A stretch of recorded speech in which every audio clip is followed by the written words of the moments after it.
When it comes to Judgment Day, there will be two groups of people. And I want you to notice this rule of two. There are the sheep and the goats. Matthew 25, verse 32 to 33 says, "All the nations will be gathered in his presence, and he will separate the people as a shepherd separates the sheep from the goats. He will place the sheep at his right hand and the goats at his left." The sheep will be on Jesus' right hand, and they are blessed by God and will receive eternal life.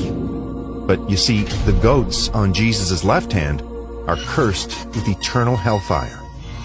Another separation is to do with Judgment Day itself. Once again, we see this rule of two. There are two end-time judgments of which the Bible speaks: the Great White Throne Judgment and the Judgment Seat of Christ. For the Great White Throne Judgment, only lost people appear at that judgment. Everyone there is cast into the lake of fire. The judgment is to determine their degree of punishment. This judgment is detailed in Revelation 20. And then there is the Judgment Seat of Christ, which is detailed in 2 Corinthians 5, verse 10.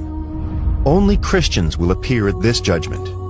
It is a judgment to determine eternal rewards or the loss of them. It has nothing to do with determining salvation. Now, I could go on and give you more examples of this rule of two in the Bible. Those who are on the broad road, living however they like, versus those who walk on the narrow road and live their lives for the glory of Christ. There are those who will fulfill the prophecy given to us in 1 Timothy chapter 3, verse 1 to 5, which details that in the last days people will be lovers of self, lovers of money, proud, arrogant, and so forth.